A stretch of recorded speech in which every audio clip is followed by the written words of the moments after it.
ત્યાં સુરતની અંદર પ્રસંગ એવો બન્યો, રણજીતસિંહ નામના એક દરબાર, ક્ષત્રિય લોહી, અને એમાં એમ કરતા એમને એવું થયું એક તાંત્રિક ગુરુ મળી ગયા અને એમની બધી તંત્ર વિદ્યા જાણે અને આની સાથે એમને મેળ પડી ગયો અને કીધું કે ચલ હું તને શીખવાડું, તું મારી સાથે જોડાઈ જા. અને અમને મજા આવી અને પછી તો એની સાથે સાધના એમણે શરૂ કરી. કાળી ચૌદશ એને સ્મશાનની અંદર લઈ જાય અને એની અંદર જાત જાતના મંત્રો બધા શીખવાડે. એમ કરતાં કરતાં કરતાં કરતાં તો રણજીતસિંહ પારંગત બની ગયા આ વિદ્યાની અંદર. અને પછી તો કોન્ટ્રાક્ટ રાખવાનો હોય, એ લોકોનું કામ શું હોય કે કદાચ કોકને આમ તમારે કોકની સાથે દુશ્મનાવટ હોય તો તમારે કહેવાનું કે ચાલ તને આટલા આપ્યા, મારાનું ફલાણું તારે આવું કરી નાખવાનું, અને કરી નાખે. અને એવું એનું કામ થવા માંડ્યું અને પૈસા કમાવા માંડ્યા. એમ કરતાં કરતાં કરતાં એક વખત રણજીતસિંહ પાસે કેસ આવ્યો કે આ માણસને તારે પરેશાન કરવાનો છે, એના 2 લાખ રૂપિયા. અને એણે પોતે એ કોન્ટ્રાક્ટ હાથમાં લીધો અને કામ શરૂ કર્યું. પણ પહેલી વખત એને અનુભવ થવા માંડ્યો કે જે કાંઈ કામ કરે ને ઊંધું થાય, એટલે કે એને પોતાના શરીર ઉપર વિપરીત અસર થવા માંડી, એને પીડા થવા માંડી. એટલે પોતે બહુ એકદમ પરેશાન થઈ ગયા. પોતાના ગુરુ પાસે ગયા અને કીધું કે આમાં તો મારું કંઈ કામ થતું નથી, કેમ આવું થાય છે? ગુરુએ કીધું કે એવું બને જ નહીં, તારી મંત્ર બોલવામાં ભૂલ થતી હશે. કે મારી મંત્ર બોલવામાં ભૂલ નથી થતી, આ સાંભળો તમે, આ પ્રમાણે હું કરું છું. એ કે વાત તો બરાબર છે, તો કેમ અસર થતી નથી? એના ગુરુએ કીધું કે મારે તપાસ કરવી પડશે. અને પછી ગુરુએ બધી તપાસ કરી શાંતિથી અને બીજે દિવસે એને કીધું કે રણજીત, તું ખોટી જગ્યાએ ભરાઈ ગયો છું. કે કેમ? કે તે જેને હેરાન કરવાનું મનમાં હાથ ધાર્યું છે ને, એ તો ભગવાન સ્વામિનારાયણનો ભક્ત છે ને પ્રમુખ સ્વામીનો શિષ્ય છે, એને કંઈ નહીં થાય. કે કેમ ન થાય? આપણી તંત્ર વિદ્યા બળવાન છે ને આટલી, એ કે ન થાય. ભગવાનના બળની આગળ આપણી વિદ્યા કઈ કામમાં નથી. એવા શુદ્ધ ગુરુના બળ આગળ આપણી વિદ્યા કામમાં લાગે નહીં. તો રણજીતસિંહને પાછી વૃત્તિ વળી ગઈ. અંતરમાં દૈવી ભાવ હતો, આ તો ખોટો સંગ મળી ગયો હતો. પાછી વૃત્તિ વળી ગઈ. એ મંદિર આવ્યા, સંતોને મળ્યા અને એને થયું કે જો એના કરતા આ ભગવાનની શક્તિ બળવાન તો પેલા શું કામ પડી રહ્યો, આજ ન કરું. અને પોતે ભક્ત બની ગયા. આ બાજુના ગુરુને ખબર પડી કે મારો ચેલો છટકી ગયો, એટલે એને રણજીતસિંહને બોલાવ્યા અને કીધું કે તું મારી વિદ્યાનો વારસો રાખનારો છે અને તું આ ચાલુ રાખ. આ મારો 20 લાખનો બંગલો મારો કોઈ વારસદાર નથી, હું તારા નામે કરી દઉં, મારા મર્યા પછી તને મળે અને બધું, પણ તું આ ચાલુ રાખ. એ કે હવે હું આ ચાલુ ન કરું, મારે તો હવે ભગવાન મળી ગયા છે, હવે આમાં મારે પડવું નથી, મને ગુરુ મળી ગયા છે, આમાં પડવું નથી. અને એ રણજીતસિંહ પોતે સત્સંગી થયા. અત્યારે અડાજણ વિસ્તારની અંદર પોતે સુરતની અંદર કાર્યકર તરીકે સેવા આપે છે. પણ જે વ્યક્તિને ભગવાનનો આશરો થઈ જાય ને, એને કોઈનો બળ રહેતો નથી, એને કોઈનો આધાર રહેતો નથી, નિર્ભય થઈ જાય છે પોતે આલોક અને પરલોકની અંદર. એટલે અંતરદ્રષ્ટિ એક એવી દ્રષ્ટિ છે કે મારા તારણહાર ભગવાન છે, આવી દ્રષ્ટિ. પણ એ અંતરદ્રષ્ટિની અંદર એક સુધારો કરવાનો છે. એ કયો? એ સુધારો એ છે કે આપણે જે કાંઈ પ્રવૃત્તિ કરીએ છીએ, સવારે ઉઠીએ ત્યારથી રાત્રે સૂઈએ ત્યાં સુધી જેટલી કાંઈ પ્રવૃત્તિ કરીએ છીએ ને, એનું લક્ષ્ય ભગવાનની પ્રસન્નતા થઈ જાય તો ભગવાન એવું કહે છે, સ્વામિનારાયણ ભગવાન, કે એની દરેક ક્રિયા ભક્તિરૂપ થઈ જાય. આપણે ખાઈએ, પીએ, નાહીએ, ધોઈએ, ધંધો કરીએ, નોકરી કરીએ, જે કાંઈ કરીએ દરેક ક્રિયા ભક્તિરૂપ થઈ જાય. એવી એક ટેકનોલોજી અંદર બતાવી છે કે આપણે દરેક ક્રિયા ભગવાનને પ્રસન્ન કરવા માટે કરીએ. અંતિમ લક્ષ્ય એ હોય. ઘણી વખત આપણે સકામ ભાવ વધારે હોય છે. સકામ ભાવ એટલે શું? કે આપણે માળા ફેરવશું તો મારું આટલું કામ થઈ જશે. ભગવાન દયાળુ છે, સંકલ્પો પૂરા કરે છે, પણ એક વસ્તુ સમજવાની કે કાયમ માટે પૂરા ન પણ કરે. એ પોતે આપણને ઘણી વખત વધારે સુખી કરવા માંગતા હોય, આપણું ધારેલું ન થવા દે, ત્યારે આપણને બહુ દુઃખ થાય. બાળક અમુક વખત અગ્નિ પકડવા જતો હોય, માતા પકડી લે ને બાળકને બહુ દુઃખ થાય, પણ એ વખતે એના ભલા માટે હોય છે ને સમજાતું નથી. એક વસ્તુ સમજાઈ જાય કે એ મારા હિતકારી છે તો વાંધો ના આવે. ઘણી વખત સત્સંગની અંદર જે પ્રવેશ થતો હોય છે, મોટા ભાગે કેવો થતો હોય છે, આવી રીતે કંઈક ઐશ્વર્ય ચમત્કાર કે પરચો થાય, પ્રમુખ સાહેબ મહારાજ આશીર્વાદ આપે ને કામ થઈ જાય, એટલે થાય કે આ સત્સંગ સાચો, અને પોતે સત્સંગમાં જોડાઈ જાય. એવી રીતે તો ઘણા બધા ભક્તો સત્સંગમાં જોડાય છે, એનો વાંધો નથી. પણ પછીથી અમુક સમયે સમજણ પણ જરૂરી છે કે કાયમ માટે પૂરા ન પણ કરે. નાનો બાળક હોય અને સ્કૂલમાં ન જતો હોય તો લોલીપોપ આપે કે જે બેટા જા તું, અને પોતે ચોકલેટની લાલચે સ્કૂલમાં જાય કે બાળ મંદિરમાં જાય, પેલા કેજીમાં જાય, કિન્ડર ગાર્ડનમાં. પણ એ છોકરો જ્યારે કોલેજમાં આવી જાય અને પછી એને ચોકલેટ આપવી પડે તો એ કરુણ પરિસ્થિતિ કહેવાય. પછી એને આપવાની હોય નહીં, એ મોટો થઈ ગયો. એમ સત્સંગમાં આપણે મોટા થઈએ પછી ઘણી વખત ન પણ આપે. શ્રીમદ ભાગવતના 10મ સ્કંદની અંદર યુધિષ્ઠિર એ પોતે એક પ્રશ્ન પૂછે છે શ્રી કૃષ્ણ ભગવાનને. એ કહે છે કે પ્રભુ, મને છે ને આ દુનિયામાં એક આશ્ચર્ય દેખાય છે. કે કયું આશ્ચર્ય? કે હું જોઉં છું કે જે લોકો તમારું ભજન નથી કરતા ને એ લોકો જલસા કરે છે, બંગલાઓમાં રહે છે, ગાડીઓમાં ફરે છે, અને આમ સમાજમાં વાહ વાહ થાય છે એની. અને હું જોઉં છું કેટલાક બિચારા તમારા ભગત જે હોય છે ને તો હું સ્લીપર ઘસતા જોઉં છું. આવી વિચિત્રતા કેમ મને દુનિયામાં દેખાય છે? આવો યુધિષ્ઠિરે પ્રશ્ન પૂછ્યો. શ્રી કૃષ્ણ ભગવાને એનો જવાબ આપ્યો. એણે કીધું, યુધિષ્ઠિર સાંભળ, મારી રીત કેવી છે. યસ્યાહમ અનુગૃહણામી હરિષ્યે તદ્ધનમ શનૈહિ. મારી રીત એવી છે કે હું જેના ઉપર રાજી થાઉં ને એનું ધન લેવા માંડું છું. યસ્યાહમ અનુગૃહણામી હરિષ્યે તદ્ધનમ શનૈહિ. ધીમે ધીમે એનું ધન હું લેવા માંડું છું. આ મારી કૃપાનું લક્ષણ છે. એટલે કોઈના પર કૃપા થવા માંડી હોય, વિચારવાનું આપણે પાસેથી લેવા માંડ્યા, કૃપા છે. આ કૃપા બહુ ભારે છે. મુંબઈમાં યોગીજી મહારાજ પોતે સભામાં પધાર્યા, સામે વજુભાઈ શેઠ બેઠા હતા. એમને બહુ આમ બોલવાની છૂટ યોગીજી મહારાજ સાથે. એટલે વજુભાઈ શેઠ કે યોગી બાપા તમે અમારા બધા ઉપર રાજી રહેજો. યોગી બાપા કે વજુભાઈ, જો અમારો રાજીપો થાય ને તો બૈરા મરી જાય, છોકરા મરી જાય, ધંધામાં ખોટ જાય. એ કે ના એવો રાજીપો નથી જતો, એવો આપણને પોસાય એમ નથી. જોકે મોટા પુરુષ દયાળુ છે, ભગવાન દયાળુ છે, એવું નથી કરતા કે બધાનું બધું લઈ લે છે. એ આપણને આપે છે, પણ એક ધ્યાન રાખે છે, આપણને બહુ બંધન નહીં થવા દે. એ તો એમની બિરુદ છે. એને આપણને વધારે સુખિયા કરવા છે, એટલે સંસારમાં બંધન નહીં થવા દે. ગુણાતીતાનંદ સ્વામી કે રૂપવાન સ્ત્રી, જાજુ દ્રવ્ય અને સારી મેળી મળી તે સત્સંગીને પણ માયાનું બંધન થયું. માટે એ તો જેવું તેવું સાધારણ મળે એ સારું છે. બહુ મળે ને બંધન થઈ જાય. અત્યારે આપણે બેઠા છીએ, આ પારાયણમાં આવીને 1.5-2 કલાક આપણે કાઢવાના, પણ ધારો કે આપણામાંથી કોકને ગુજરાતના ચીફ મિનિસ્ટર બનાવી દે અને પછી કે તમે અમારી પારાયણમાં આવજો ને, મને ટાઈમ નથી. હોય ટાઈમ આપણને? અને પછી આવીએ તો બાપા હોય ત્યારે આવીએ અને સ્ટેજ ઉપર બેસીએ અને પ્રવચન કરીને જતા રહીએ. બાપાનું પ્રવચન સાંભળવા આપણને ટાઈમ ના હોય. પછી ચીફ મિનિસ્ટર થઈ ગયા તો એવા ચીફ મિનિસ્ટર પણ શું કામનું કે આપણે કલ્યાણનું કાંઈ ન થાય. અત્યારે આપણને કંઈક તમે સેવા કરો, ઝાડુ લઈને હાથમાં લઈને મંડી પડીએ, પણ આપણને જો અનિલભાઈ અંબાણી જેટલી સંપત્તિ આવી જાય પછી થાય આવું કામ? નહીં થાય. સત્સંગ ન થાય, સેવા ન થાય, ભક્તિ ન થાય, ત્યારે થાય શું? ગુણાતીતાનંદ સ્વામી કહે છે કે આ ખંડેરાવ એ એક દિવસમાં જેટલું પાપ કરે એટલું ગરીબ માણસ આખી જિંદગીમાં ન કરે. પાપ ભેગા કરવાના. ત્યાં મોટા થઈને કરવાનું શું? પાપ ભેગા કરવાના. એવા મોટપમાં આપણને નથી ચડાવવા એમને, એટલે આપણને માપમાં રાખે છે. હા, આપણે એવા ખમતીધર થઈએ કે આપણે આખી દુનિયાના રાજા બનીએ અને છતાં પણ સંતના ચરણમાં બેસવાની નમ્રતા આપણામાં આવશે ને એ દિવસે આપણને દુનિયાના રાજા બનાવી દેશે. એવો અમને વિશ્વાસ આવશે ને કે આને બંધન નહીં થાય તો એ આપવા જ બેઠા છે, એમને કંઈ લઈ નથી લેવું. પણ બંધન થવા માંડ્યું તો એ આપણું લેશે. એમને આપણા જીવનું હિત કરવું છે. એને આપણને આત્યંતિક જે દુઃખથી સુખ ઉપજે એ દુઃખ આપે દયા કરી. જે દુઃખથી આપણને સુખ મળવાનું છે ને, જો આ ન સમજાણું હોય ને તો પછી આપણને સત્સંગની અંદર પણ મજા નથી આવતી. એટલે શું થાય? આપણું ધાર્યું નથી થતું. એવા ને એવા ફરિયાદો આપણી રહ્યા કરે. એક વખત એક ભાઈને પોતાના ઘરમાંથી મોટો કબાટ બહાર કાઢવાનો હતો. આમ 5 ફૂટ પહોળો અને 8 ફૂટ ઊંચો અને વજનદાર, અને ઘરમાં એકલા માણસ બહાર કાઢવાનો. એટલે પછી ધક્કો મારતા દરવાજા સુધી લઈ ગયા.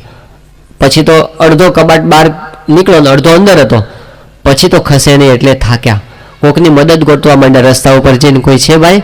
અને એ વખતે એક પોલીસના જમાદાર કોન્સ્ટેબલ ત્યાંથી નીકળ્યા. એટલે એમણે કીધું કે જમાદાર સાહેબ આવો ને, મદદ કરાવો ને, આ કબાટ ખસેડવાનો છે. કંઈ વાંધો નહીં, હાલો. એટલે એ મદદ કરવા માટે આવ્યા અને જમાદાર બહારથી મદદ કરે, આ ભાઈ અંદરથી. અને બંને જણાએ મહેનત ચાલુ કરી. 5, 10, 15 મિનિટ સુધી મહેનત કરી. બંને પરસેવે રેબઝેબ થયા, પેલો કબાટ ખસે જ નહીં ને. પછી તો જમાદારે થાકી ગયા એટલે પરસેવો લૂછતા આવ્યા. એ કહ્યું, સાહેબ આ કબાટ ઘરમાં નહીં આવે. એટલે કે શું કીધું તમે? એ કે આ કબાટ ઘરમાં નહીં આવે. એ કે મારે ઘરમાં નથી લાવવો, શું કરતું થતું હતું ખબર પડી?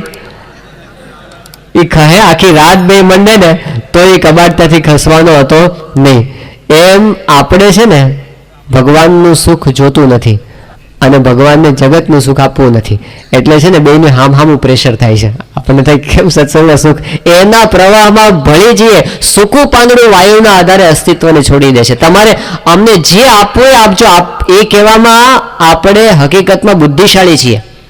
એક બાળક એના પપ્પા સાથે પસાર થતો હતો અને રસ્તામાં પેલા એના પિતાના મિત્રની દુકાન આવી, ચોકલેટોની દુકાન, બધી સરસ મજાની ચોકલેટો. એટલે પછી એ વખતે પોતાના મિત્રના દીકરાને જોયો એટલે બોલાવ્યો કે આવ બેટા લે, આ ચોકલેટ છે, લો આટલી બધી, આખા તબાસડામાં ભરીને ચોકલેટો ચોકલેટો ચોકલેટો, જેટલી જોઈએ એટલી લઈ લેતું. એ કે કાકા તમે આપો. ને તારી જાતે લઈ લેતું? એ કે ના ના ના તમે આપો.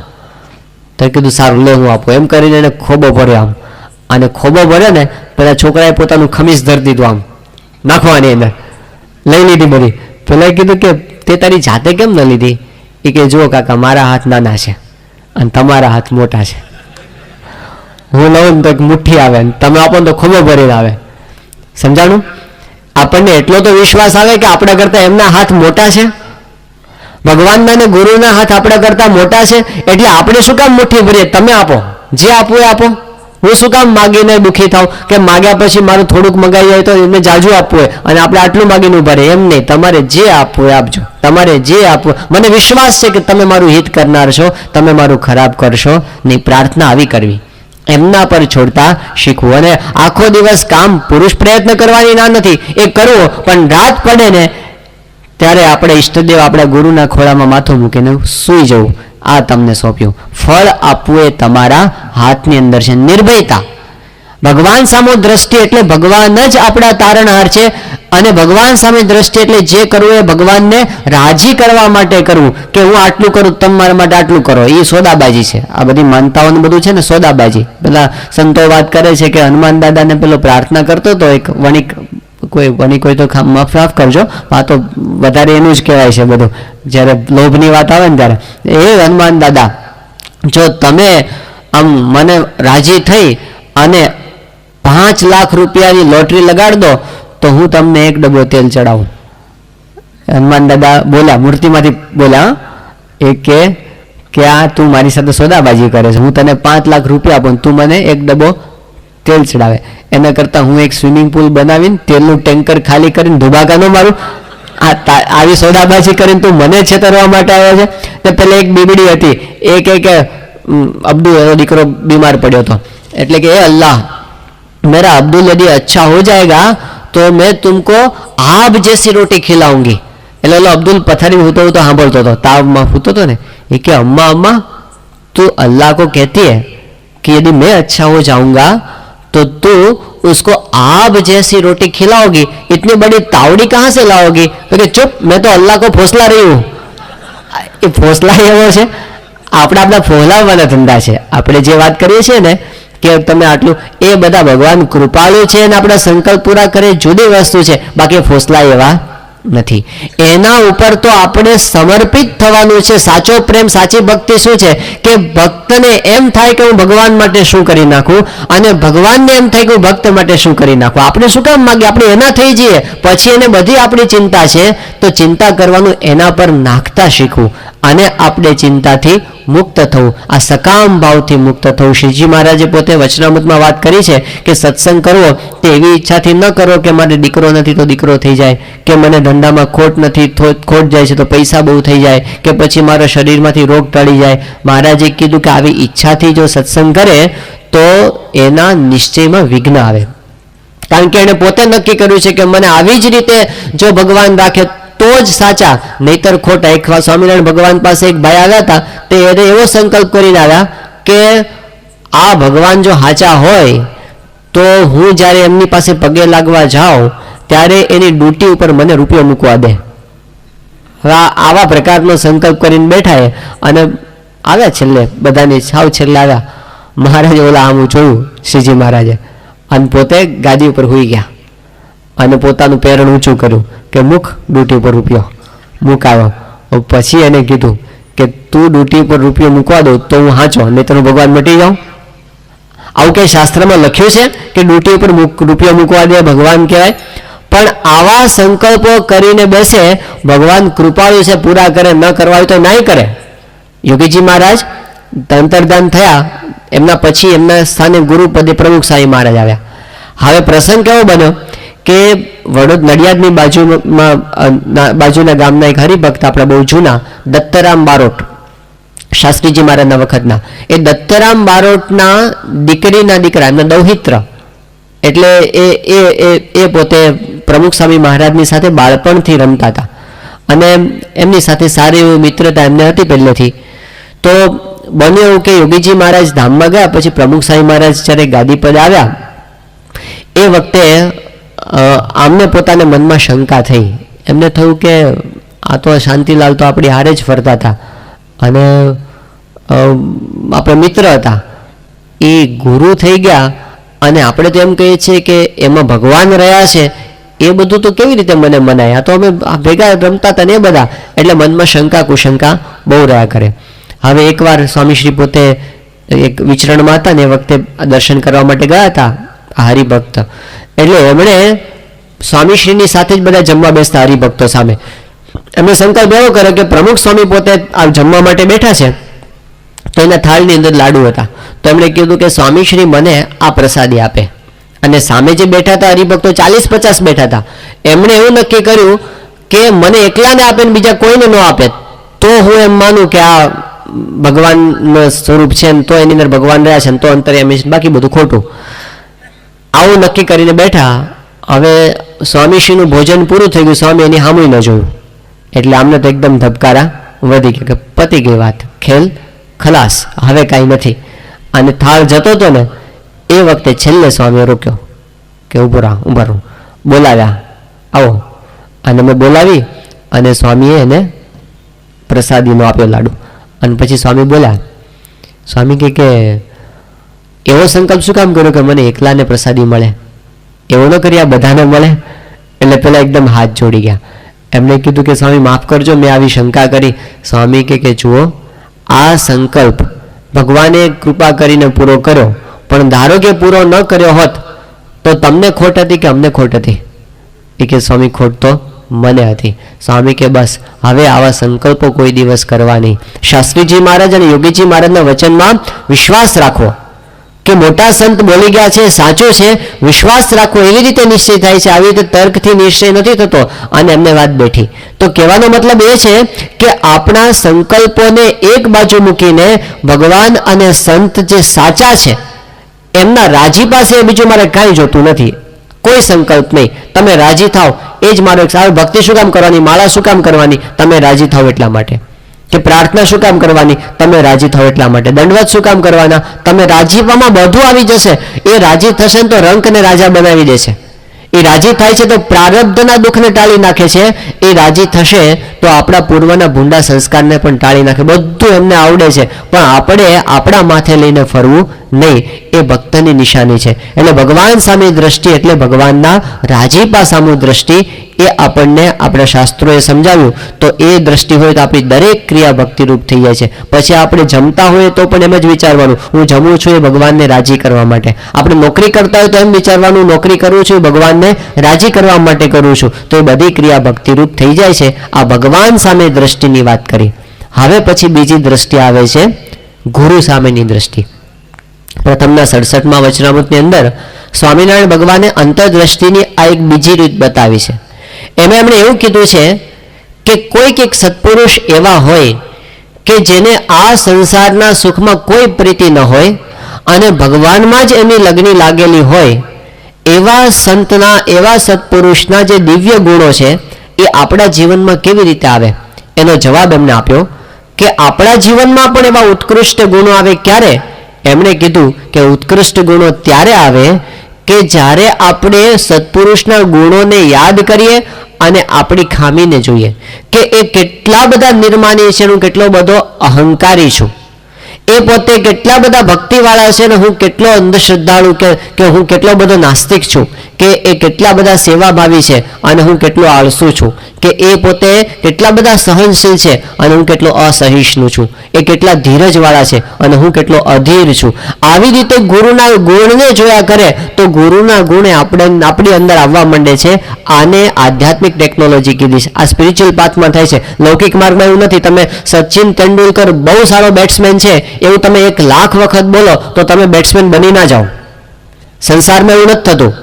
પણ આધ્યાત્મિક માર્ગમાં એવું થાય છે કે તમે દિલથી, સાચા હૃદયથી, જો આ સંત છે પ્રમુખ સ્વામી મહારાજ એ અત્યંત નિષ્કામી છે એવું આપણા હૃદયમાં જો હા પડી જાય 100% હા, તો એનું પરિણામ એવું આવે છે, શ્રીજી મહારાજ કે કૂતરા જેવો કામી હોય પણ નિષ્કામી થઈ જાય. આપણા અંતરમાં શાંતિ થઈ જાય, આપણા અંતરમાંથી વાસના બળી જાય, આપણે સુખિયા થઈ જઈએ. એટલું બધું બળ સત્પુરુષના ગુણ ગ્રહણ કરવાની અંદર છે. તો ગુરુ સામે જોવું એટલે શું? તો ગુરુના ગુણ જોવા. આપણે મોટા ભાગે ગુરુમાં શું જોતા હોઈએ છીએ? જ્યારે જગતની અંદર આપણે જોઈએ તો ગુરુ સામે પાસે જવાનું એટલે ગુરુ પરચા આપે છે કે નહીં એ બતાવો તમે. લોકો શું કે તમારા ગુરુ ચમત્કાર શું બતાવે છે એ કહો. કંઈક આમ હાથમાંથી કંકુ ખેરવે છે, કે આમ નાળિયેર ફોડીને ચૂંદડી બહાર કાઢે છે, કે આમ હવામાંથી હાથ ફેરીને આમ કંઈક ઘરેણું આપી દે છે, એવું કંઈક કરે છે ચમત્કાર, તો ગુરુ તમારા સાચા. આશ્ચર્યની વાત એ છે કે તમે ઉપનિષદ વાંચો, ગીતા વાંચો, રામાયણ વાંચો, મહાભારત વાંચો, ભાગવત વાંચો, એક પણ શાસ્ત્રની અંદર કોઈ જગ્યાએ સંત કે ગુરુ એના માટે એવું લક્ષણ નથી કહેવામાં આવ્યું કે જે પોતે લોટરીના નંબર આપે એ ગુરુ કહેવાય, કે જે પોતે આમ આવો ચમત્કાર બતાવે એને સાચા સંત કે કોઈ જગ્યાએ નથી. છતાંય લોકો મીરાબાઈ ને નરસિંહ મહેતા કોને લોટરીના નંબર આપતા હતા કહો? પણ છતાંય સંત છે. તો સંત કે ગુરુનું લક્ષણ એવું નથી કે જે આવા પરચા બતાવ કરે, પણ લોકોને અપેક્ષા એની રહે છે. રામકૃષ્ણ પરમહંસ પોતે ત્યાં બેઠા હતા ગંગા નદીના કિનારે. એક માણસ એમની પાસે આવ્યો અને રામકૃષ્ણ પરમહંસ પાસે પોતાની મોટાઈની વાત કરવા માંડ્યો કે મેં સિદ્ધિઓ પ્રાપ્ત કરી છે, સાધના કરીને મેં સિદ્ધિ પ્રાપ્ત કરી છે અને તમે મારી સિદ્ધિ જુઓ. એમ કરી અને રામકૃષ્ણ પરમહંસની સામે એ પોતે નદીના પાણી ઉપર ચાલતો સામા કિનારે પહોંચ્યો અને પાણી ઉપર ચાલતો પાછો આવ્યો. એને એમ કે પરમહંસ મારાથી બહુ પ્રભાવિત થઈ જશે. રામકૃષ્ણ પરમહંસે સામું ન જોયું. એણે કીધું તમે જોયું હું પાણી ઉપર ચાલીને પાછો આવ્યો? એ વખતે રામકૃષ્ણ પરમહંસ બોલ્યા કે કેટલા વર્ષ સાધના કરી? એમણે કીધું કે મેં 30 વર્ષ સુધી સાધના કરી અને આ સિદ્ધિ પ્રાપ્ત કરી છે. રામકૃષ્ણ પરમહંસ બોલ્યા કે 30 વર્ષની અંદર 2 પૈસાનું કામ કર્યું. આ છેડેથી સામે છેડે જો હોડીમાં બેસીને જવું હોય ને તો 1 પૈસો થાય છે, ત્યાંથી પાછા આવવાનો 1 પૈસો થાય છે. આનાથી વધારે તે બીજું કાંઈ કર્યું નથી. આને આધ્યાત્મિકતાને કોઈ લેવા દેવા નથી. આનાથી તું પણ ભગવાનને નહીં પામી શકે, તને પણ અંતરમાં શાંતિ થવાની નથી અને તારામાં જોડાશે બીજા કોઈને શાંતિ થવાની નથી. આ તો સ્ટન્ટ છે, આ તો આર્ટ છે. જેમ દુનિયાની અંદર લોકો આર્ટ શીખે છે, જાત જાતની કળાઓ. કોઈ સરસ ચિત્રકાર બને છે, કોઈ સંગીતકાર બને છે, કોઈ તબલા વાદક બને છે, કોઈ વાયોલિન વાદક બને છે. એમ આ એક આર્ટ છે. તમે ચમત્કાર કરતા હશે કંઈ સ્પિરિચ્યુઅલ, અરે તમે સ્પિરિચ્યુઅલ સ્ટન્ટ કહો, તમે બીજું કંઈ નથી. પણ આધ્યાત્મિકતાને એને કોઈ લેવા દેવા નથી. હિમાલયના સિદ્ધ યોગીઓ નામનું પુસ્તક છે અને એમાં બધી સિદ્ધિઓની વાત. આ બધી ખોટા નથી, સાચી સિદ્ધિ છે. એ લોકો સિદ્ધિ ખરેખર લઈને બેઠા હોય છે કે એવા ચમત્કાર બતાવે કે દિલ્હીની અંદર કોઈ ડિપાર્ટમેન્ટલ સ્ટોરની અંદર કોઈ એક રેફ્રિજરેટર પડ્યું હોય એ ત્યાંથી ઊંચકી અને હિમાલયની ગુફા મૂકી દે, ત્યાંથી લાવી દે. આ સિદ્ધિઓ છે, આ ચમત્કારો છે.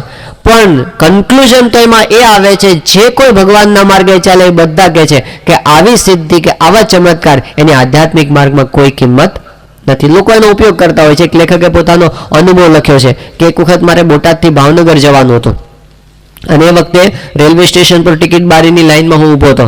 એટલે મારી આગળ એક મહાત્મા હતા અને એમણે મારી હાજરીમાં ટિકિટ બારી ઉપરથી 32 ટિકિટો ખરીદી. બોટાદથી ભાવનગરની 32 ટિકિટો.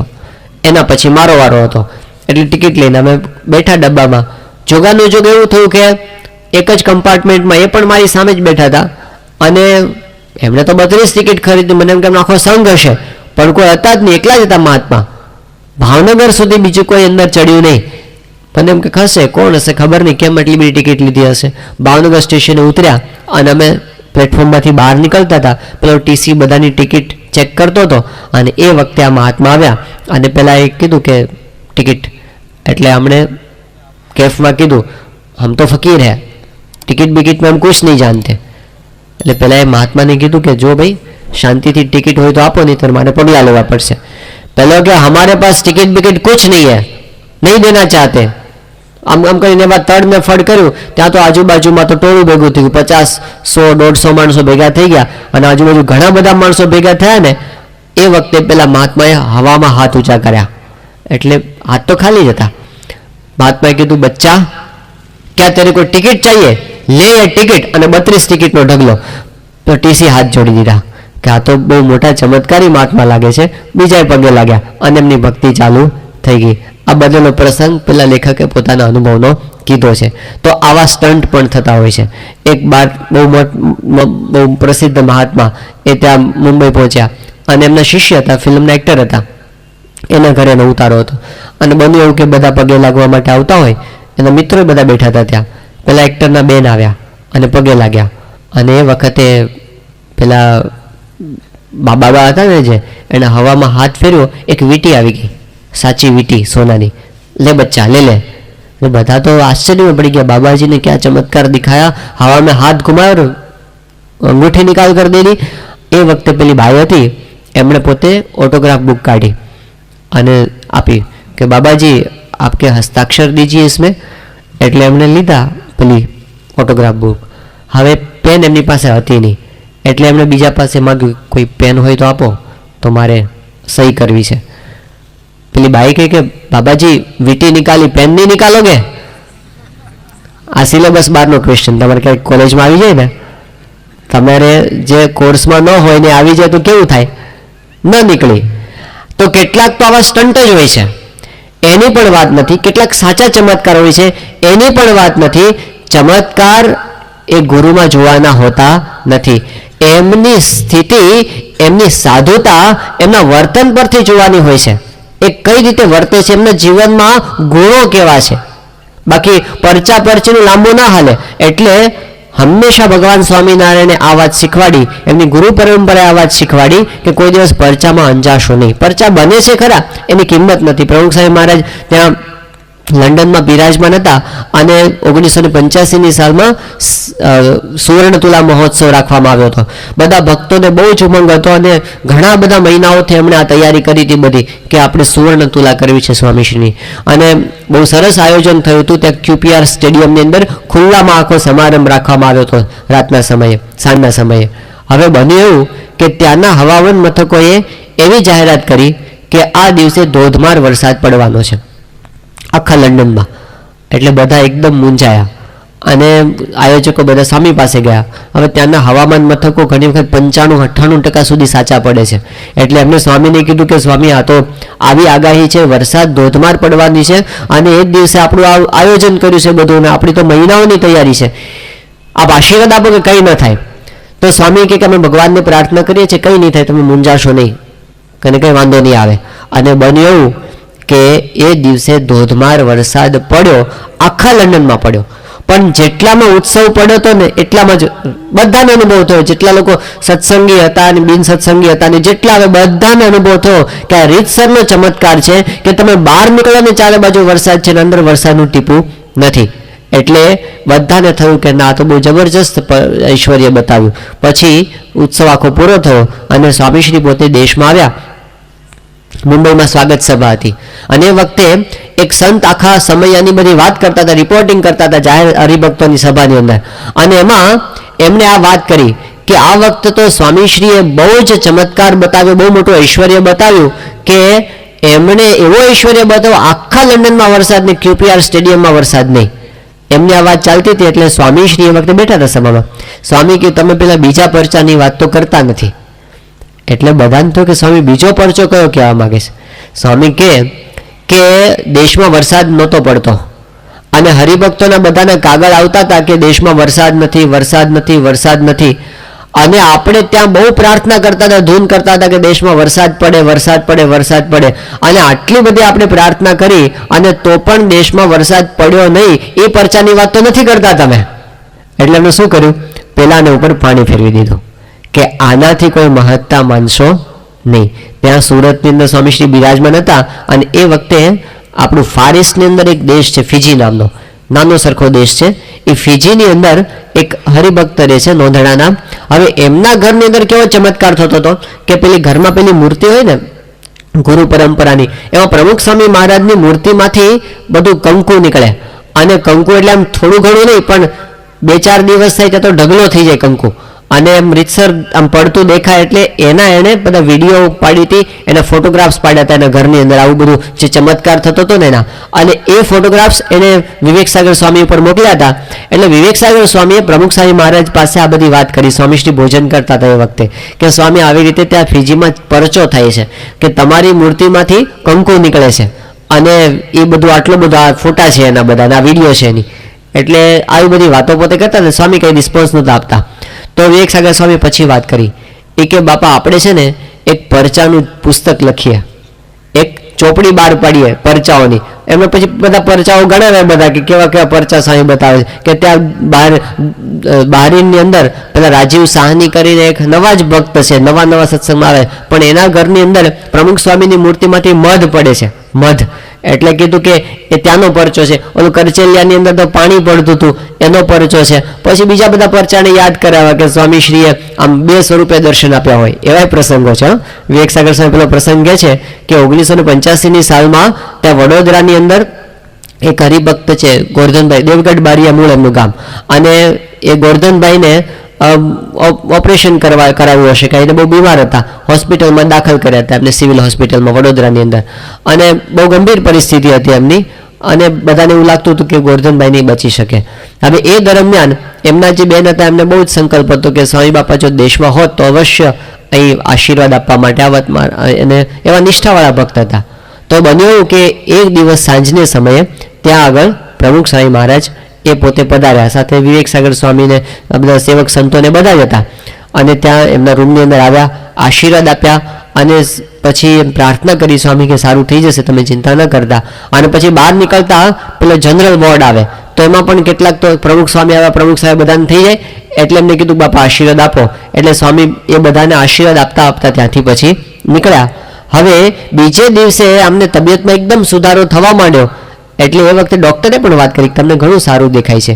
એ વખતે ગોરધનભાઈએ કીધું કે મારા ગુરુ આવ્યા હતા પ્રમુખ સાંઈ મહારાજ, અને એમને આશીર્વાદ આપ્યા છે ને એટલે મને સારું થયું. તો ડૉક્ટર કે મને ખબર છે કે પ્રમુખ સ્વામી તો લંડન છે, એ ક્યાંથી આગળ આવવાના અત્યારે, એમનો તો પેલો ઉત્સવ ચાલે છે. એમણે કીધું કે ના ખરેખર આવ્યા હતા. ડૉક્ટર કે તમને ભ્રાંતિ થઈ હશે, ખરેખર ના હોય. તો પેલા કે જુઓ મને ભ્રાંતિ થઈ હોય, પણ આ વોર્ડવાળા બધાને પૂછો, આ પેશન્ટ્સને બધાને આવ્યા તક નહોતા આવ્યા. એ બધા કે હા આવ્યા હતા, અમને સ્વામી આશીર્વાદ આપ્યા હતા. વિવેક સાગર સ્વામી આ પ્રસંગ ઘણી વખત કહે છે, અને કહે છે કે મારે 2 સ્વરૂપ થયા છે, કે સ્વામીના તો થયા છે પણ આપણે થયા છે 2 સ્વરૂપ. એ ઘણી વખત રમૂજની અંદર આ વાત કરતા હોય છે. હવે આવા બધા પરચાઓની વાતો ખૂબ થઈ ત્યાં આગળ.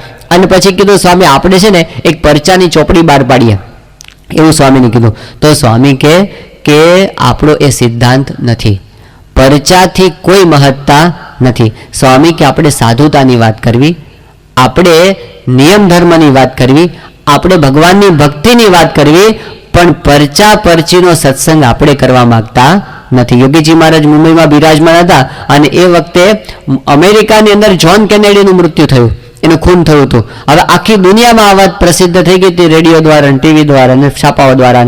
હવે એ વખતે યુવકો યોગી બાપા પાસે બેઠા હતા, બધા કોલેજના ભણનારા યુવકો બધા. બાપાને કીધું બાપા એક બહુ અગત્યની વાત છે. કે શું છે કે અત્યારે આપણે આખી દુનિયામાં સત્સંગ કરાવી દેવો હોય ને, આખી દુનિયા સ્વામિનારાયણ ભજન કરતી થઈ જાય, એનો એક સરસ ઉપાય છે. યોગી બાપા કે કહો શું કરીએ આપણે, તો આખી દુનિયામાં સત્સંગ થઈ જાય. એમણે કીધું યોગ કે બાપા અમેરિકાનો પ્રમુખ જ્હોન કેનેડી એનું ખૂન થઈ ગયું છે, એનું ડેડ બોડી ત્યાં અમેરિકામાં પડ્યું છે. આપણે એવી જાહેરાત કરીએ કે અમારા યોગી બાપા એ જ્હોન કેનેડીને જીવતો કરશે, અને તમે જો એને જીવતો કરી દો તો બધું કામ થઈ જાય, આટલું જ ખાલી કરવાનું છે, તો આખી દુનિયામાં સત્સંગી થઈ જાય બધા જ. યોગીજી મહારાજ એકદમ હસવા માંડ્યા. એમની રીત હતી જ્યારે બહુ જ હસવું આવે ને ત્યારે માથા ઉપર હાથ ઘસે, એટલે યોગી બાપા હસવા માંડ્યા. એ કે ગુરુ જો આપણે જ્હોન કેનેડી ભાઈને અત્યારે જીવતા કરીએ ને તો આવતીકાલથી આ દાદર મંદિરની અંદર એટલા બધા મળદાની લાઈન થાય ને કે તમે કોઈ જીવતો માણસ બેસી ન શકો. આ કરવા માટે આપણે નથી આવ્યા મરેલાને જીવતા કરવા અને બધું એ કઈ એ આધ્યાત્મિકતા જ નથી. હકીકત તો એ છે કે એને સુખિયા કરી દો તમે. એ જીવતા હોય તો સુખ્યા, ને મરી જાય તો ભગવાનના ધામમાં જઈને સુખ્યા. એવું જ્ઞાન તમે આપો, એવી ભક્તિ કરાવો. સંતનું કાર્ય એ છે. નારદજી હતા, એને વાલિયાને શું આપ્યું? પેલા વાલિયા એવું કીધું કે મને તારી પાસે જે હોય એ બધું આપી દે. વાલિયાને શું કીધું? નારદજી, તારી પાસે જે હોય એ મને આપી દે.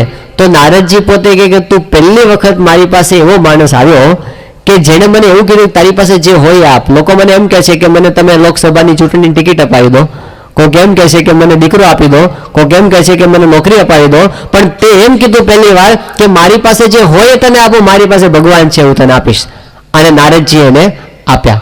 આખી દુનિયાના બધા મિલિયોનર અને બિલિયોનર ભેગા થઈ અને પોતાની બધી સંપત્તિ વાલિયાને આપી દેત ને તો નારદજીએ જે આપ્યું કોઈ આપી શકે એમ નહોતા. સંતની મહત્તા એ છે કે સંત આપણને ચપટી વગાડીને બંગલો ઉભો કરી દે એની મહત્તા નથી. આપણા જીવમાં ભગવાન આપી દે, આપણા અંતરમાંથી દોષો કાઢી નાખે ને આપણને અક્ષરધામનો કોલ આપે, આપણું કલ્યાણ કરી નાખે, એ એમની મહત્તા છે. દુનિયામાં બીજા કોઈ આપી શકે એમ નથી. એ સંતની મહત્તા. તો સત્પુરુષની સામે જોવાનું શું? આપણે એમને વાત કરી, ગુરુની સામે જોવું એટલે ચમત્કારો ન જોવા, ગુરુની સામે જોવું એટલે એના ગુણો સામે જોવું. કેવી રીતે જોવું? તો આપણે એમના શિષ્ય થઈએ એ પહેલા પણ જોવું અને એમના શિષ્ય થઈએ પછી પણ જોવું. પહેલા શું કામ જોવું? પહેલા એટલા માટે જોવું કે ગમે ત્યાં ભરાઈ ન જવાય. પહેલા એટલા માટે જોવું કે ખોટી જગ્યાએ ભરાઈ ન જવાય. અને પછી એટલા માટે જોવું કે એમના ગુણો આપણી અંદર આવે. પહેલા ન જોયું ને તોય પ્રશ્ન તો થાય જ છે, કારણ કે દુનિયામાં તો ગુરુનો તો રાફડો ફાટ્યો છે, એનો તો કોઈ તોટો નથી. અમારા સારંગપુરની અંદર એક વખત એવું થયું, આજથી 15 વર્ષ પહેલાની વાત છે, કે ત્યાં ગૌશાળાની અંદર એક માણસ કામ કરતો હતો. મંદિરની ગૌશાળા હોય ને એમાં, એનું નામ હતું મેલો. નામ એવા જ ગુણ હતા, એટલે લગભગ એ કોઈ દાડો નાતો હશે કેમ ખબર નહીં, પણ ભજન બહુ સારા ગાતો. અને સંતોની જે રાતની સભા થઈ અમારે 8 થી 9 દરમિયાન, એ વખતે પોતે ભજન ગાવા ઘણી વખત આવ તારા આત્માને ઓળખ્યા વિના એવા ઊંચા ઊંચા સાથથી બહુ સરસ ભજનો ગાતો. હવે એક વખત ગૌશાળામાં કંઈક હવે શું થયું ખબર નહીં, પણ એ મંદિર છોડીને મેલો જતો રહ્યો, પછી દેખાણો નહીં અને ઘણો સમય પસાર થઈ ગયો. 4 વર્ષ પછી એકવાર એવું થયું કે મંદિરના કમ્પાઉન્ડમાં એક બસ આવી, યાત્રાની બસ આવે છે અમારે ત્યાં ઘણી બધી, એવી એક બસ આવી રાબેતા મુજબ. એમાંથી 50-60 યાત્રાળુઓ નીકળ્યા, દર્શન કરવા ગયા મંદિર ઉપર.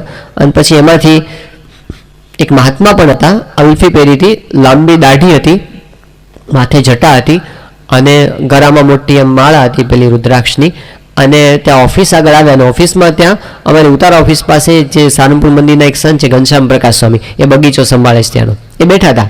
એટલે પેલા આવીને મહાત્મા આવ્યા એટલે આ એકદમ ઊભા થયા એમને કે પધારો, ક્યાંથી આવો છો? એટલે પેલા મહાત્મા બોલ્યા કે સ્વામી મને ન ઓળખ્યો?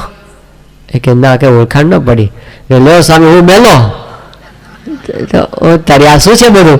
એ કે હા સ્વામી, હવે હું આશ્રમ ચલાવું છું, હું ગુરુ થયો છું ને આ બધા મારા શિષ્યો છે, એમ જાત્રા કરાવવા નીકળો છું. એટલે ઘનશ્યામ પ્રકાશ સ્વામીની દાઢી પકડી કે આ હું? એ કે સ્વામી હવે રહેવા દો, હવે હું પોલો મેલો નથી, હવે તો હું ગુરુ છું, હવે મારી મર્યાદા રાખવી જોઈએ. તો આટલું સહેલું છે. જો કોઈને કંઈ ઈચ્છા હોય દાઢી વધારવાની, માળા પહેરી લેવાની અને થોડાક આશીર્વાદ તમારે છે ને 10 જણને આશીર્વાદ આપવાને એમાંથી 2-4 જણનું કામ થઈ જશે. અને થશે ને એટલે આપણી ભક્તિ હાલ છે. બીજાને કહેવાનું આ વાત બીજાને કર એટલે એનો પ્રચાર કરશે પાછા. મહાત્મા થવું એ સહેલામાં, અને ગેરંટી કે આ ધંધામાં કોઈ દિવસ મંદી આવવાની નથી. આખી દુનિયાના ધંધામાં મંદી આવશે, આમાં કોઈ દિવસ મંદી આવવાની નથી. આટલું સહેલું છે. તો જ્યારે આપણે જોયા વગર ભરાઈ જઈએ છીએ ને, પ્રમુખ સાહેબ મહારાજ ત્યાં સારંગપુરમાં હતા અને સંતોની ડિબેટ હતી, આ બધા ભણેલા સંતો અને બધા શાસ્ત્રોનું એટલું બધું જ્ઞાન. હવે એ બધાની વચ્ચે એક ડિબેટ રાખવામાં આવી હતી અને ડિબેટનો વિષય એ હતો કે આધ્યાત્મિક માર્ગમાં બુદ્ધિની જરૂર છે કે નહીં. આધ્યાત્મિક માર્ગમાં બુદ્ધિની જરૂર છે કે નહીં. એક પક્ષને એવું સાબિત કરવાનું હતું કે આધ્યાત્મિક માર્ગમાં બુદ્ધિની જરૂર છે, કારણ કે આ કંઈ મૂર્ખાઓનો માર્ગ નથી, આ તો દુનિયાનો શ્રેષ્ઠ માર્ગ છે. અને સ્વામિનારાયણ ભગવાન વચનમાં આવે છે કે અમને બુદ્ધિવાળો ગમે છે, એટલે બુદ્ધિની જરૂર છે જ. અને એક પક્ષને એવું સાબિત કરવાનું હતું કે આ માર્ગમાં બુદ્ધિની જરૂર નથી, શ્રદ્ધાની જરૂર છે. બુદ્ધિ તો ઉલટાની આડી આવે છે. શબરી ક્યાં બુદ્ધિશાળી હતી, તો એનું કામ થઈ ગયું. અને પેલા નાથ ભક્ત હતા વડોદરાના, એ ક્યાં બહુ બુદ્ધિશાળી હતા, અને દિવાનજી બહુ બુદ્ધિશાળી હતા, તો ઉલટાને ઊંધું પડ્યું એને તો. એટલે બુદ્ધિની જરૂર નથી, એ તો શ્રદ્ધાની જરૂર છે. બંને પક્ષની જોરદાર દલીલો થઈ, બધી સ્વામીશ્રીએ સાંભળી, અને પછી છેલ્લે એમને કન્ક્લુઝન આપવાનું હતું, એનો નિર્ણય આપવાનો હતો. એ વખતે સ્વામીશ્રી એક વાક્યમાં સાર રૂપે નિર્ણય આપ્યો હતો.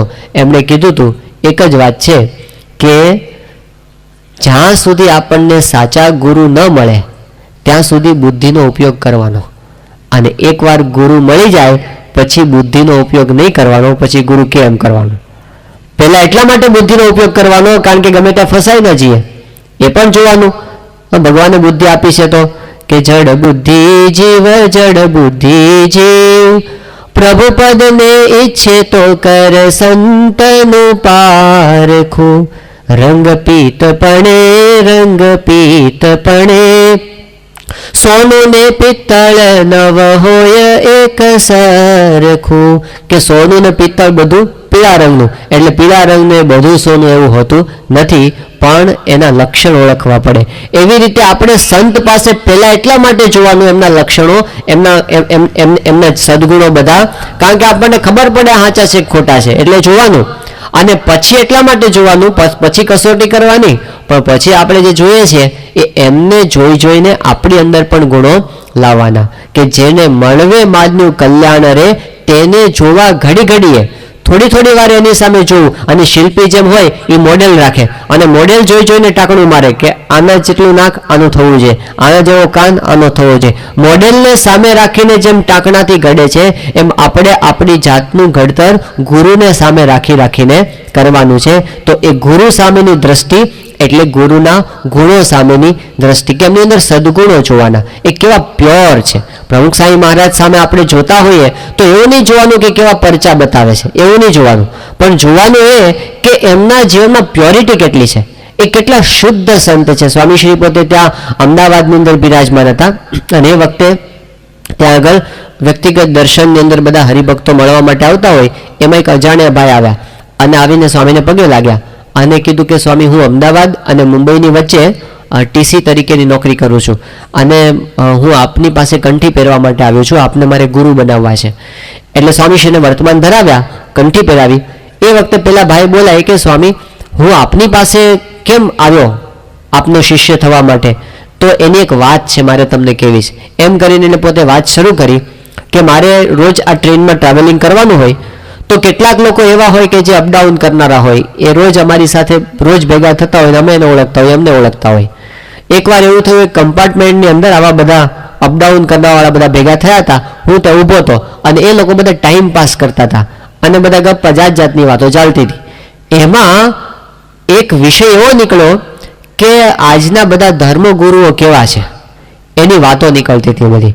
હવે આ જેટલા ભેગા થયા હતા ને બધા નાસ્તિક જેવા હતા, એટલે બધા એક ધર્મગુરુનું ખંડન કરતા હતા. પેલા એક ધર્મગુરુની વાત નીકળે એટલે કોક કે એનું તો આવું સ્કેન્ડલ છે, પેલું કે એનું તો આવી વાત સાંભળી હતી, ત્રીજો કે એનું તો આવું હતું, ચોથો આમ કરે તો 5 મિનિટમાં તો એનું ફીંડું વાળી દે, પછી બીજાનો વારો આવે તો બીજા ગુરુની પર બધા તૂટી પડે, તે એને ઉપર આવું કરે. હવે આવી બધી વાતો ચાલતી હતી. એ વખતે અચાનક કોકના મોઢે તમારું નામ નીકળ્યું કે પ્રમુખ સ્વામી પણ બહુ મોટા ગુરુ છે. અને એ વખતે મેં જોયું કે જે લોકો ક્યારના બોલ કરતા હતા ને એ બધા બંધ થઈ ગયા, શાંત થઈ ગયા. એ બધા એક જ અવાજે કે ના, એ તો ખરેખર આ સંત છે, એમાં તો કંઈ કહેવા જેવું નથી. એ વખતે મને થયું કે જે લોકો ટાઈમ પાસ કરવા માટે પણ તમારો એક નેગેટિવ પોઈન્ટ શોધી ન શક્યા, તો આવા શુદ્ધ ગુરુ મને બીજે ક્યાંય મળશે નહીં. ગુરુમાં જોવાનું તો આ પ્યોરિટી જોવાની, કે આ કેટલા શુદ્ધ સંત છે, એમનું વર્તન જોવાનું કે એમાં કંઈ ડાઘ છે, એમના શિષ્યો કેવા છે, એમના ગુરુ કેવા છે એ જોવાનું. એમાંથી આપણને ગુરુનો મહિમા સમજાય છે. ગુરુની પાસે જોવાનું તો એમને ભગવાનમાં કેવી ભક્તિ છે જોવાનું.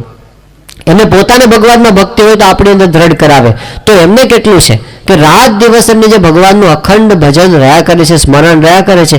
એક પ્રસંગ છે, સ્વામીશ્રી પોતે મુંબઈની અંદર હતા, 1981 સાલનો પ્રસંગ છે કે એમને એક ઓપરેશન કરાવ્યું હતું સ્વામીશ્રીને ગોલ બ્લેડરનું, અને એ વખતે ખંભાલા હિલ હોસ્પિટલમાં સ્વામીશ્રી આરામ કરતા હતા. એ વખતે ડૉક્ટર કિરણભાઈ દોશી એ ત્યાં સેવાની અંદર હાજર હતા. તો એમને અચાનક સ્વામિનારાયણ સ્વામિનારાયણ સ્વામિનારાયણ એવો અવાજ સંભળાવવા માંડ્યો. તો એમને તપાસ કરી કે અવાજ આવે છે ક્યાંથી અડધી રાત્રે, અને તપાસ કરતાં કરતાં પહોંચ્યા તો સ્વામીશ્રી સૂતા હતા. એ સૂતા હતા ને એમના શરીરમાંથી અવાજ આવતો હતો, બોલતા નહોતા, પણ એમના શરીરમાંથી સુષુપ્તિ અવસ્થાની અંદર પણ સ્વામિનારાયણ સ્વામિનારાયણ એવો ધીમો મધુર અવાજ એને સંભળાતો હતો. એ વખતે એમને પ્રતીતિ થઈ કે એવા પુરુષ છે કે એમને સુષુપ્તિમાં પણ રૂવાડે રૂવાડે ભગવાનનું ભજન થાય છે. તો સંતમાં આપણે એ જોવાનું એમાં ભક્તિ કેવી છે. સંતની અંદર આપણે એ જોવાનું કે એમની અંદર નિર્માણિતા કેવી છે, અહમ શૂન્યતા કેવી છે. જ્યારે સન્માન થાય ને ત્યારે માણસ પોતે ઊંધો થઈ જાય. જેને કોઈ ના માનતું હોય એને કંઈ માન ન હોય, પણ જ્યારે બહુ માનવા માંડે ને લાખો માણસો, ત્યારે આખો માણસ બદલાઈ જાય. તો એમના જીવન સામે જ્યારે આપણે જોઈએ છે, લેશ માત્ર અહંકાર નથી, કેટલી બધી સિદ્ધિઓ એમણે પ્રાપ્ત કરી, એક એકથી ચડિયાથી. આ દિલ્હી અક્ષરધામ જેવા સ્મારકો એમણે બાંધ્યા કે જે વિશ્વ પ્રસિદ્ધ થયા, અને બધા એક સાથે વખાણ કરે. એ પછી પોતે નાસ્તિક હોય કે આસ્તિક હોય, કોઈ પણ સંપ્રદાયના હોય ને કોઈ પણ દેશના હોય, બધા એમ વાત કરે કે 5 વર્ષની અંદર આ સ્મારકનું નિર્માણ થાય એ કોઈ દિવ્ય શક્તિ વગર થઈ શકે જ નહીં, અને પ્રમુખ સ્વામી સિવાય બીજા કોઈ કરી શકે નહીં. આવું સતત બધા જ બોલે. એ અનિલ અંબાણી પણ એવું બોલે, પછી પેલા આઈકે ગુજરાલના ભાઈ હતા સતીશ ગુજરાલ, આખા વિશ્વ પ્રસિદ્ધ આર્કિટેક્ટ, એ પણ એવું બોલે. આખા ભારતના બધા જ પેલા સોમપુરાઓ એના લીડર હતા 40, એ ભેગા થયા હતા, એ પણ એવું બોલે. ચાઇનાના કલ્ચરલ મિનિસ્ટર આવ્યા, એ પણ એવું બોલે. ભારતના રાષ્ટ્રપતિ અબ્દુલ કલામ, એ પણ એવું બોલે. અને બધા કે સ્વામી તમારા વિના કોઈ કરી શકે નહીં. અને છતાં પણ આ પુરુષ પોતે સતત એવું માને કે મેં કાંઈ જ કર્યું નથી, આ તો મારા ગુરુની કૃપાના આશીર્વાદથી જ થયું છે. એમને ક્યારેય અહંકાર આવ્યો જ નથી. એક વખત તો એવું થયું કે બધા એની કોર ટીમ કહેવાય ને, અક્ષરધામની કોર ટીમ, ઈશ્વરચરણ સ્વામી છે, પછી આનંદ સ્વરૂપ સ્વામી છે, પછી અક્ષરવત્સલ સ્વામી, બ્રહ્મવિહારી સ્વામી, ભક્તિનંદન સ્વામી, શ્રીજી સ્વરૂપ સ્વામી, આ બધા સંતો જેની કોર ટીમ કહેવાય, એ બધાની મિટિંગ ચાલતી હતી. અને એમાંથી પછી આ વાત નીકળી અક્ષરધામની, બન્યા પછીની વાત, બન્યા પછી જેની પ્રસિદ્ધિ થઈ એની વાત સહેજ નીકળી. એ વખતે બધાએ કીધું કે સ્વામી આ તો તમારા જ પ્રતાપે થયું છે, બાકી આ થાત નહીં. એ વખતે પ્રમુખ સાંઈ મહારાજે કીધું આપણાથી ક્યાં કંઈ થાય છે, આ તો યોગી બાપાના સંકલ્પે થયું છે. યોગીજી મહારાજે એવો સંકલ્પ કર્યો હતો કે આપણે જમુનાના કિનારે મંદિર કરવું છે, એટલે એમના સંકલ્પે થયું છે. તો બધા સંતો હવે તો બહુ આ વાત સાંભળી હતી, એટલે કે આજે તો માનવું જ નથી. તો ઈશ્વરચરણ સ્વામી એ વખતે બોલ્યા, એમણે કીધું સ્વામી યોગીજી મહારાજનો શું સંકલ્પ હતો ને મને ખબર છે, હું યોગીજી મહારાજની સાથે રહ્યો છું. યોગી બાપાએ એવો સંકલ્પ કર્યો હતો આપણે જમુનાને કાંઠે મંદિર કરવું છે, એટલે આપણે અક્ષરધામની પાછળ જે શિખરબદ્ધ મંદિર કર્યું છે ને, નાનું શિખરબદ્ધ મંદિર, એ યોગી બાપાના સંકલ્પ પ્રમાણે છે. એ કહેતા હતા કે આપણે શાસ્ત્રીજી મહારાજની મૂર્તિ પધરાવી છે અને આપણે અહીંયા આગળ આ મંદિર કરવું છે. તો એ મંદિર યોગી બાપાના સંકલ્પ પ્રમાણે. પણ યોગી બાપા એવું ક્યારેય નથી બોલ્યા કે અક્ષરધામ કરવું છે, એ તો તમારો જ સંકલ્પ છે અને તમારા સંકલ્પે જ થયું છે. એટલે સ્વામી કે ના ના ના એવું નથી. યોગી બાપા મંદિર બોલતા હતા પણ એમના મનમાં તો અક્ષરધામ જ હતું. એટલે એ બધા સંતો હાથ જોડી ગયા કે યોગી બાપાના મનમાં શું હોય તમને ખબર પડે, બીજા કોઈને ખબર પડે નહીં. પણ એમને ક્યારેય પોતાના માથે લીધું નથી કે આ મેં કર્યું છે, એવું એમને સ્વપ્નમાં પણ થયું નથી. એ અંતરથી એવું માને છે કે આ હું નથી કરતો, આ ભગવાન અને ગુરુના આશીર્વાદથી થાય છે. તો ગુરુ સામેની આ દ્રષ્ટિથી આપણને એટલો મોટો લાભ થાય છે. આપણા પરિવારના ઝઘડાઓનું સોલ્યુશન આમાં છે. આપણને જે ડિપ્રેશન આવે છે એનું સમાધાન આની અંદર છે. આપણને જે કામનું ટેન્શન ચડી જાય છે એનું સમાધાન આની અંદર છે. કે આપણને ઘણી વખત ઉદ્વેગ થઈ જાય છે, આળસ ચડી આવે છે, એનું સમાધાન આની અંદર છે. આપણને બધું હોવા છતાં જે અંતરમાં શાંતિનો અનુભવ ઘણીવાર નથી થતો એનું સમાધાન આની અંદર છે. એવી અંતરદ્રષ્ટિ કે ગુરુની સામે જોતા જો આપણને આવડી જાય ને તો આપણે અંતરથી સુખિયા થઈ જઈએ. એ પ્યોર શાંતિ હોય, પેલી જાગ જમાડવાળી અમથી શાંતિ નહીં, કે ખાલી ઉપર લપેડા કરેલી શાંતિ નહીં, પણ અંતરની શાંતિનો અનુભવ, એ આપણે સાચી શાંતિનો અનુભવ આપણે કરી શકીએ છીએ. તો એ ગુરુ સામેની દ્રષ્ટિ છે, એની વિશેષ વાતો છે, ક્રમશઃ આપણે આવતીકાલે જોઈશું. શ્રી સ્વામિનારાયણ ભગવાનની જય. સ્વામિનારાયણ નારાયણ નારાયણ